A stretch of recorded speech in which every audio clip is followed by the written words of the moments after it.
Hi, everyone, and thanks for tuning into BEaTS Research Radio, a podcast and YouTube channel that aims to disseminate science and research to the community. My name is Jinane Elhage, and I'm a fourth-year undergraduate student at U Ottawa studying translational and molecular medicine, and I'll be your host on today's episode. Joining us today is Dr. Soheila Karimi. Dr. Karimi is a full professor at the Department of Physiology and Pathophysiology at the Rady Faculty of Health Sciences, University of Manitoba, and the founding director of the Manitoba Multiple Sclerosis Research Center. She received her PhD from the University of Saskatchewan in 2001, followed by a postdoctoral fellowship at the University of Toronto.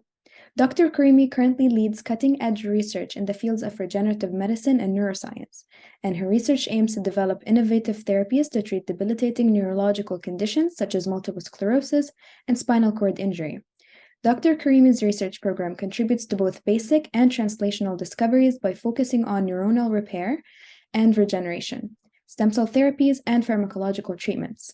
Beyond her research, Dr. Karimi has been actively involved in leadership, mentorship, and outreach activities in Canada and internationally. She was named one of Canada's top 100 most powerful women of 2020 by Women Executive Network and received the Manulife Award in Science and Technology. So thank you so much for joining us today, Dr. Karimi. Thanks for having me, Jinane. It's a pleasure to be here. Yeah, for sure. It's a pleasure to have you here as well. So we'd like to start by asking our guests to tell us a bit more about themselves. So what inspired you to pursue the career you presently have today? Yeah, so overall, when I'm looking at, years ago, when I started my undergrad in biology and then also my master's degree in anatomy, so I was fascinated overall by how the body works and how, we respond actually to our environment.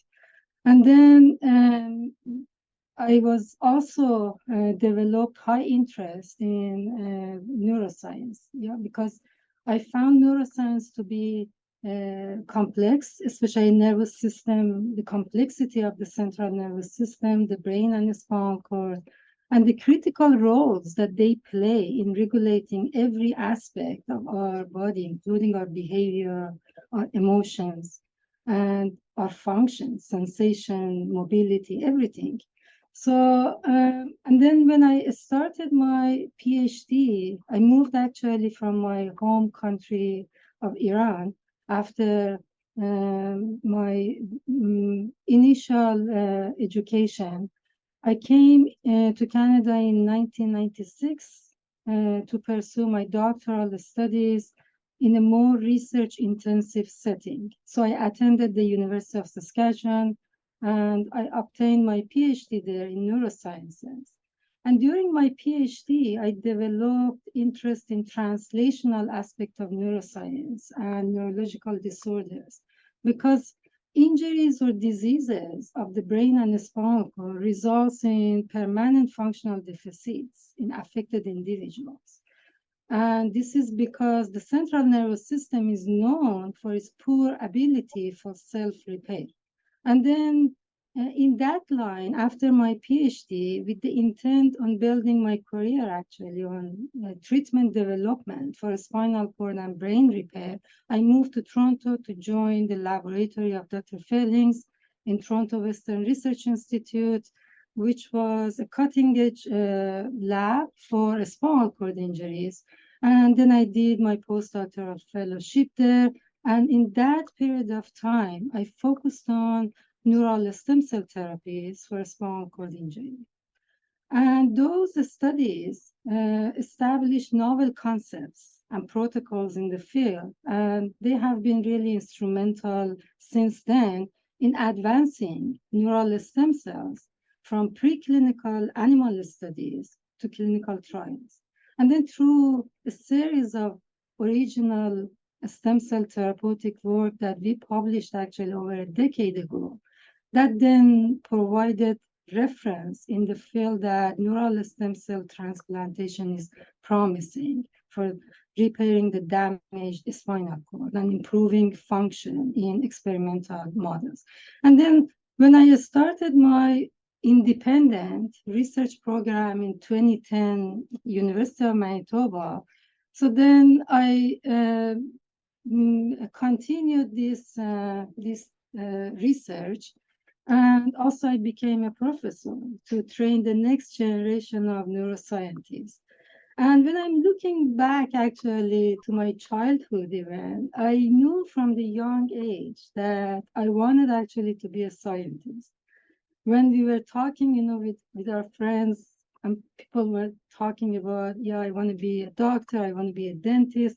I was saying that I wanted to be a scientist. I didn't know exactly what it means, at that stage, but then I wanted to be an educator. And being a professor was really my dream job when I was a kid. So I think I'm living, my dreams now. Mm. And overall, I was fascinated from early on with the complexity of the central nervous system and the challenging area that it is. And I always want, personally, I want to take challenges. So I think that's where I am now. Thank you so much for sharing your experience. I can speak on behalf of our listeners that this was very enlightening and truly inspiring that you followed your dreams since childhood. So by now we know that you're leading a cutting-edge research laboratory in the field of regenerative medicine and neuroscience. Can you please share with us some of the projects that you're currently working on in your lab and some major findings or contributions of your research in this field? Sure, yeah. And so overall, my research laboratory strives to develop effective regenerative therapies for MS and for spinal cord injury. So MS represents a disease of the central nervous system, immune-mediated disease, and spinal cord injury is a form of trauma, external trauma mostly to the spinal cord. So these two currently actually incurable neurological conditions pose significant socioeconomic impact on the Canadian and on the global health, and importantly actually on the affected individuals, because most of these injuries, both actually spinal cord and MS, they happen to individuals during their youth or when they are young adults. So they endure lifelong disabilities as a result of these conditions. So one can appreciate the impact of these diseases. So what we do in our laboratory is that we study the mechanisms of these diseases and pathogenesis of both spinal cord injury and MS at cellular and molecular level. And we try to unravel underlying neurodegeneration that results in progressive motor, sensory, cognition, and also memory impairment in chronic MS and spinal cord injury. So when when a spinal cord injury happens or when MS is diagnosed, so it's not like that patients, they are going to stay the same. They go under like progressive actually paths. And our goal is to understand how these diseases progresses and then find strategies using preclinical study, animal study, in parallel with some transgenic genetic models to understand the underlying mechanisms of these conditions, and then also use the gained knowledge from our basic studies then to develop new pharmacological or drug development as well as cellular therapies from this. So essentially, we are working in the intersection of science and medicine. And these are two very applied fields. And we are very interested in translating our invention into innovation and ultimately translating science, because we are making science and science actually advances medicine. So even as a basic scientist, so what we are doing is that we are helping medicine to treat human being in a more effective way. And then we also, what we do is that we verify, because we are working in preclinical animal studies. But sometimes findings from animal studies, they cannot be necessarily translated into human because of the differences. To this end, what we do is that we verify the human relevance of our preclinical animal findings by studying human cells, human tissue, human stem cells, and also modeling human neurodevelopmental and neurological disorders using human stem cell derived organoid platforms. So basically making a spinal cord or brain in a dish, human spinal cord and brain in a dish, and then to try get some insight from if the targets that we are looking at in animal models, they are applicable actually to human. And then if our treatments or for example drug development, we screen them also in human derived tissue to see if there is a promise for translation.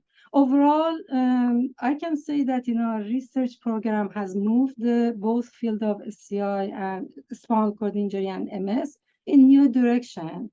And in a spinal cord injury, which I'm going to talk more actually today, we have discovered novel molecular targets that they underlie the inability of a spinal cord tissue to spontaneously regenerate. Because as I mentioned at the beginning, this is what a spinal cord brain they are known for, the inability to self-repair. And we are expanding our insights into the therapeutic potential of neural stem cells in the repair process.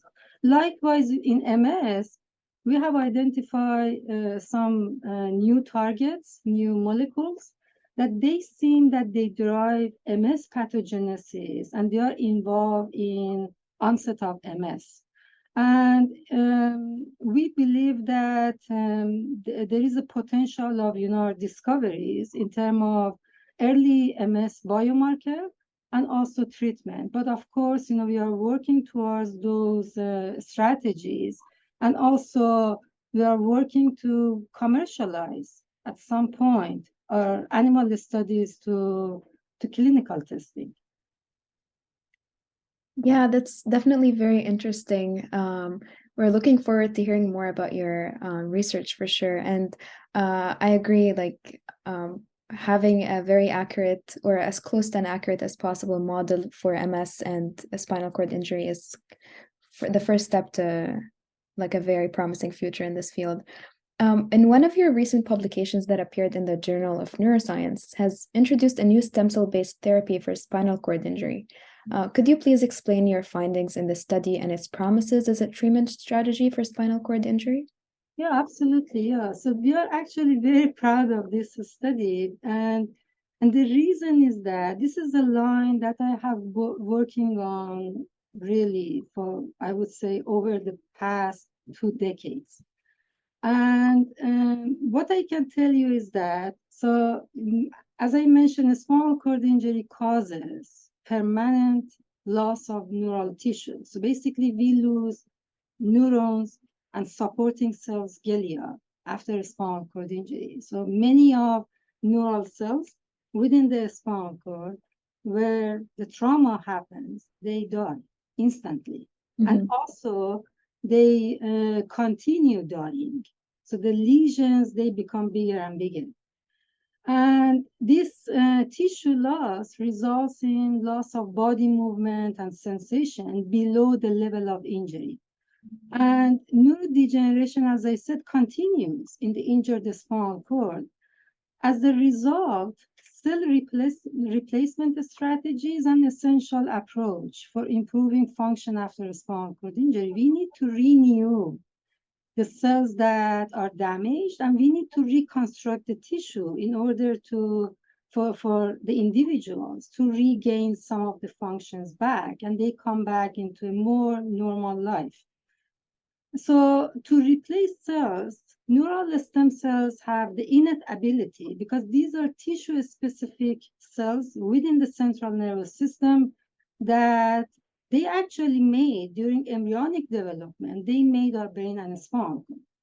And transplantation of these cells then offer tremendous potential to actually repair spinal cord injury or brain injury even. And because, as I said, these cells have the multi-potential ability to make every neural cells in the central nervous system. And this is an area that I mentioned I have been working for many, many years. And some of our original studies showed the promise of neural stem cells in improving some function in animal models. But the problem is that many of these stem cells, when we transplant them into the spinal cord, they die. And their efficiency to replace right cells that we need for a spinal cord injury is actually poor. And this mostly based on our characterization.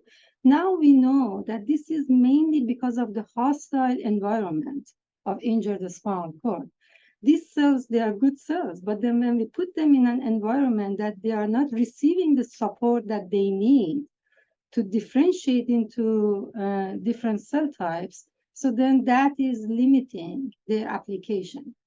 And this has challenged the success of neural stem cells that they have moved into clinical trials.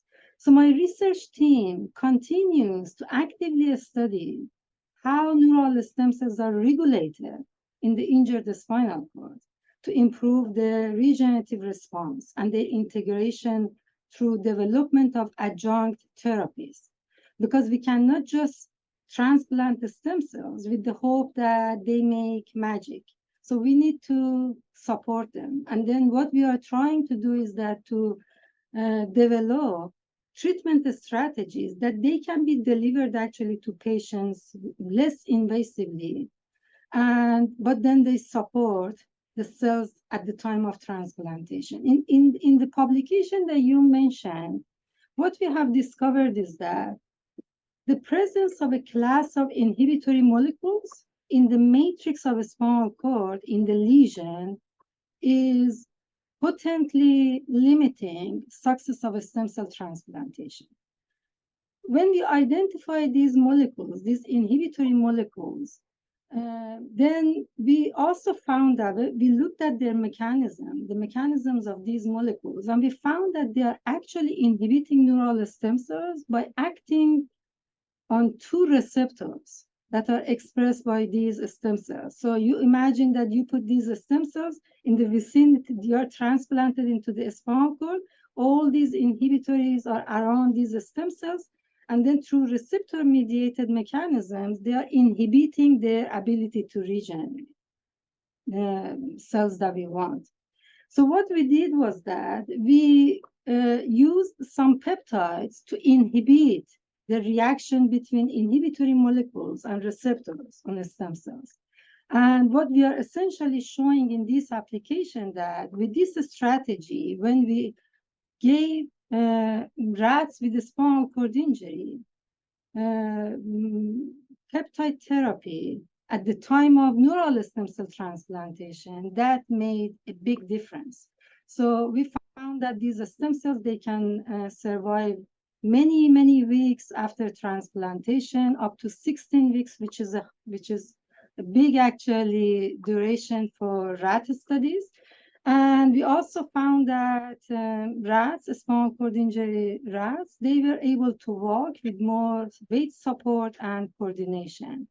And also in these studies, going back to our conversation that we need to use tools that are applicable to human studies, that we actually use human-derived neural stem cells. Mm-hmm. So then this provides high translational feasibility for clinical applications. So we are currently investigating other aspects of this strategy. For example, how these cells, we know that these cells are surviving, we know that they are making neurons, but we also want to know if they are making functional neurons. If these neurons are able to actually integrate into the circuit of a spinal cord and rebuild those pathways, those neural pathways that are lost due to injury. But overall, we are very excited about these new findings as they hold promise to facilitate the translation of neural stem cells and optimizing the current trials that are undergoing in clinical setting. And the hope is that basically to provide some treatment for people, affected with a spinal cord injury worldwide, not only in Canada, worldwide. For sure, yeah. Yeah, that's very amazing to hear. We also saw on Twitter that you recently received a 5-year CIHR project grant to develop and evaluate a novel preclinical stem cell-based therapeutic strategy for repair and functional recovery after traumatic spinal cord injury, as you mentioned. So that's amazing. We wish you all the best. As a follow-up for my previous question, could these findings be extrapolated to other types of neuronal injuries or diseases besides spinal cord injury? Yeah, absolutely. Because when we look at, because we are working on a spinal cord injury as a model. Yeah. But then brain injury, even some other, for example, other type of diseases like ALS or Parkinson or others. Yeah. So when we lose neurons in the central nervous system, so neural stem cells are applicable to brain repair, to spinal cord repair, because as I mentioned, these stem cells are tissue-specific stem cells within the entire nervous system. So, of course, and this can be applicable, and especially the inhibitory molecules that I mentioned, they are also seen in other pathologies. So they are not only exclusive to a spinal cord injury. So those matrix molecules, which are part of the glial scar that is created after injury, they are present in other lesions, especially in traumatic brain injury or even a stroke. So yes, it would be applicable, but then for every model, they need to be tested because there are, of course, differences. But in terms of, broader applicability, of course, yeah. So this is something that I believe it holds promise for others. Yeah. That's very great to hear. Switching gears from research, what advice would you give to students or early career researchers interested in pursuing a career in neuroscience and regenerative medicine research? Yeah, so kind of, reflecting on my own experience as a trainee, like over 25 years ago, and then now as a more seasoned researcher, what I can say is that research overall expands, our vision, because it's kind of it gives you content-based knowledge, and the unique aspect of being an academic and a researcher is that you get to learn new things every day. Yeah. Even though that we have completed several years of higher education, and I'm sure you are going to do that, Yeah. but then we cannot assume that we know it all. Yeah. So we need to be open to learning, active learning, learning new skills, gaining new experiences. That is the only way to progress in our career. But then also it's very important for research because we need to stay curious. We need to feel free to ask questions. We shouldn't get to the stage that, okay, we know everything. So, and this is something that sometimes young actually researchers or trainees that they come to my lab, they hesitate to say when they don't know something. So lots of people have loads of experience that you can get benefit from them. I can get benefit from them every day. I'm learning from my trainees every single day. So build a network. This is also important to build a network for yourself, and also seek mentorship from trusted mentors, and also provide mentorship to others, because one way that I'm learning through my career, especially at this stage, that I mentor by educating others, by talking to others. Mm-hmm. And this is how we make experience. But also it is important in research, especially for new researchers, because they are not experienced enough, is that expect unexpected. So be flexible in research. Your question may change, or your hypothesis may change. And most discoveries actually coming from unexpected observations. Yeah. So, so sometimes something that I always say to my trainees is that maintain a childlike enthusiasm. Always ask why? Because Yeah. normally kids they ask. And be excited about your findings. Sometimes I feel that I'm more excited about, my trainees' findings and data than themselves. So Mm-hmm. I still get very excited when my students are sharing a new data with me. It's like, a child in a candy store. So what is important is that you keep actually your childlike enthusiasm through the career of research. And something that again, I appreciate that is not easy Yeah. to have a career in research. Yeah, I don't think any actually career is easy if you want to do it the best. But then if you work hard and enjoy actually what you do, you are going to make a difference. And this is what I love research, because I want to make a difference for others, for the life of human beings that who are suffering from these neurological disorders. And then through that, because it's so rewarding, actually, you also enjoy your life better when you know that you are making a difference. So you would have a very fulfilling life if you pursue a challenging career overall. Mhm. I think research is challenging. And I also want to mention that, overall be passionate about your research, and the feeling that my research and, as I said, expertise may advance medicine is very, rewarding.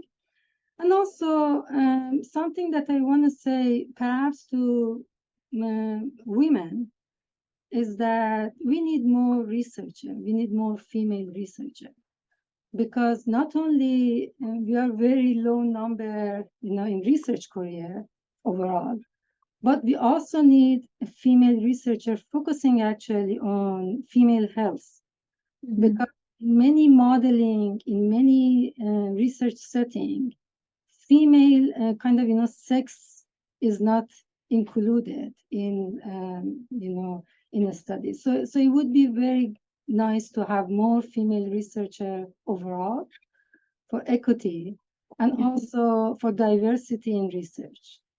Yeah, so I can say lots of things, but this is, what I wanted to mostly, emphasize. Yeah, no, this is very great advice. I've heard, I particularly like your point about being open to changing your hypothesis instead of just sticking on one hypothesis and trying to change your results or data to fit that hypothesis. The more wise thing to do is to change your hypothesis. Yeah, Um, be open-minded, because yeah. you don't know where, when you get something that you think is negative data, I Mhm. don't see it as negative data. I see it as a direction. I see that, okay, yeah, so because, in research, this is biology. We are thinking to make science. Sometimes our question is right, but the hypothesis is not. Mhm. We need to test the hypothesis, and if the hypothesis is not actually addressing your question, it means, okay, there is another direction, there is another angle to Yeah. look at. So I strongly recommend students, undergraduate students, graduate students, and even early career researchers not to be discouraged if the hypothesis is not the way that they were thinking. But what you need to do is that you need to pivot. You need to be flexible and plastic in your thinking, Mhm. come up with other strategies, and that's the way that science actually works. And many of those negative results are actually giving new, I mean, better even direction to you. But if you discuss them, For if you sure. just ignore them, they are not going to then, materialize. Yes, agreed. Thank you so much, Dr. Karimi, for joining us today and sharing your valuable experiences with us.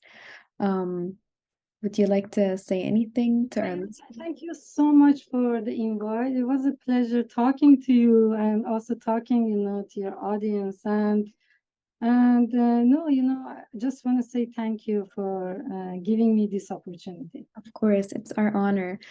So on behalf of the entire team and our radio director, Dr. Emilio Alarcon, thank you to all the BEaTS listeners for your time. Don't forget to like and subscribe our YouTube, Twitter, and Instagram channels at BEaTS Research. And